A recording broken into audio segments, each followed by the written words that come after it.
Oi! Este vídeo é a 17ª resenha e também conhecida como a penúltima aqui da coletânea Contos de Assombro, para começarmos a nos despedirmos do mês do terror, edição 2021. E a história da vez é intitulada Irmã Aparición, escrita por, e fugiu o nome, Emília Pardo Bazán.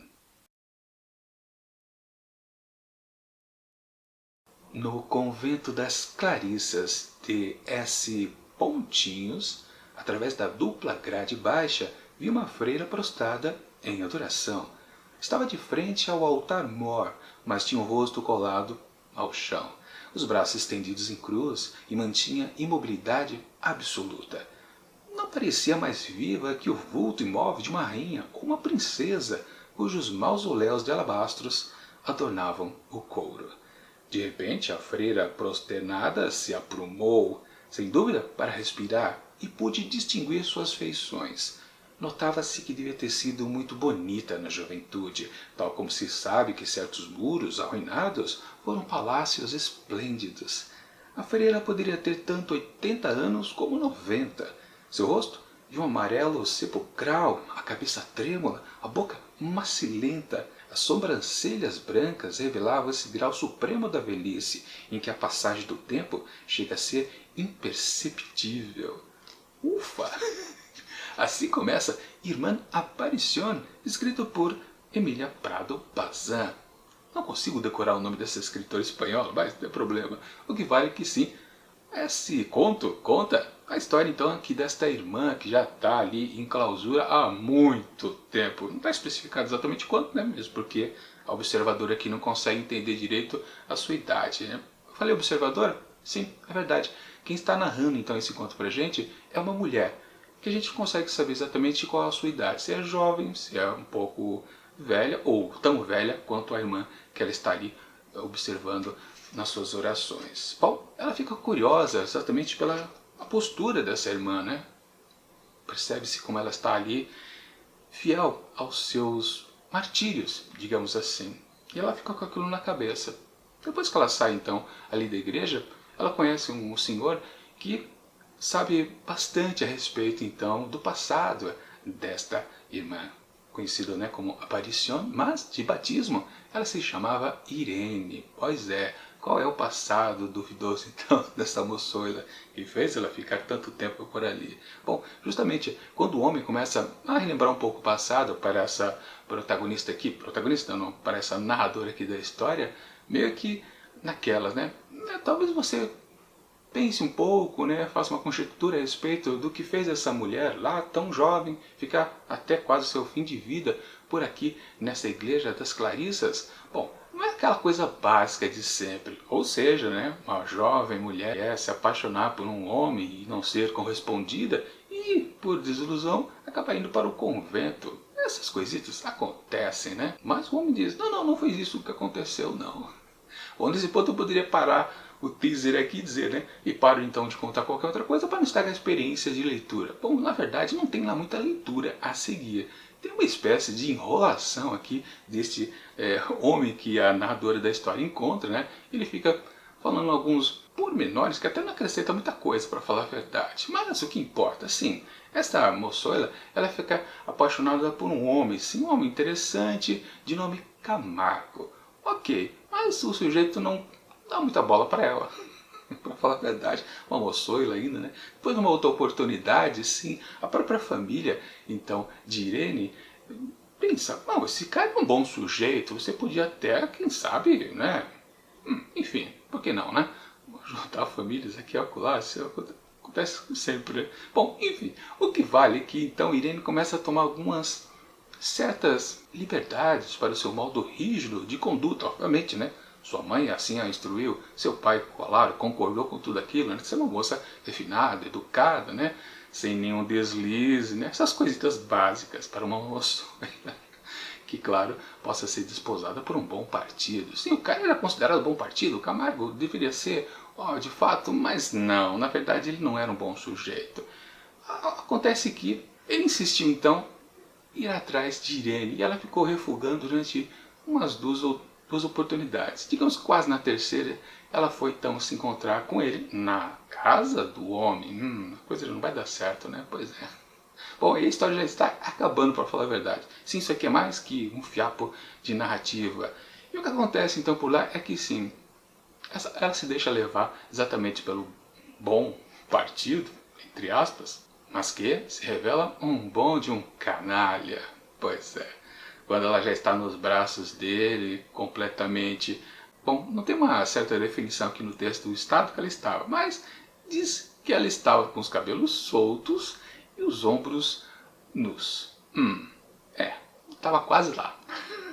O que acontece que, bom, então tá, ela se perdeu para o convento porque ela se entregou a esse homem que depois a rejeitou, que também podia ser uma outra característica, né? Não apenas o coração partido de um amor não correspondido que ela teria ido ao convento. Não, foi uma coisa mais séria, né? Ou seja, ela se deitou com um cara que a rejeitou, ela ficou mal falada, por isso que ela também foi ao convento. Não, não essas duas coisas que também são típicas. Foi uma outra coisinha. E aí, cara, você fica super curioso então pelo texto da Bazin. Fala, caramba, vai pintar algo bastante curioso, né? Mesmo porque esse homem que narra a história da irmã Aparição, antigamente Irene, para essa senhora que conta a história em si, cara, isso promete bastante. Você fica curioso, fala, isso vai acontecer algo estranho, talvez assombroso, né? Mesmo que até então não tinha nada de assombroso aqui nesse texto. Sempre lembrando, estamos num título chamado Contos de Assombro. Por que não tem assombro em determinadas histórias aqui? Realmente não dá para entender. Mas enfim, eu até vou contar porque é uma história que, sinceramente, não vale a pena você, acho que perder o tempo de ler. Porque é muito fraca. Não acontece nada e basicamente ela só frustra a gente. Porque a cena final exatamente que temos aqui no encerramento é o que você fala, tá, mas daí deveria acontecer mais coisas. Até para explicar por que ela é uma freira tão dedicada, assim, tão penitenciosa, que também é colocada em alguns pontos aqui da narrativa. Mas não, na verdade o que fez a menina, coitada, se colocar dentro de um convento até quase o fim da vida. Bom, enquanto ela estava lá nos braços do seu amado, do Camargo, eis que, de repente, o sujeito começa a dar uma gargalhada tenebrosa. Aí você fala, vai acontecer alguma coisa assombrosa. Não, não tem nada disso. Na verdade, ali, no ambiente onde eles estavam, na casa dele, se revelam então 8 ou 10 amigos igualmente rindo sem parar. Pois é, ela caiu numa pegadinha, a pobre moçoila.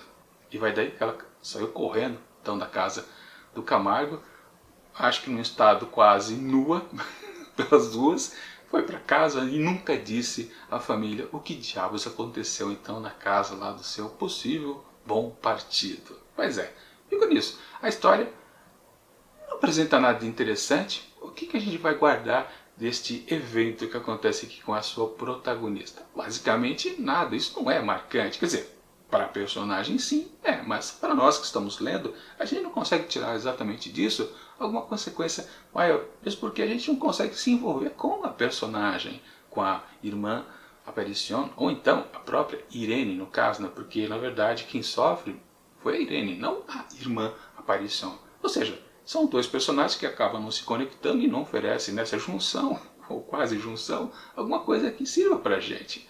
E aí você fica pensando, tá, mas tem algum apontamento final que arredonda, que arremata a narrativa? Tem.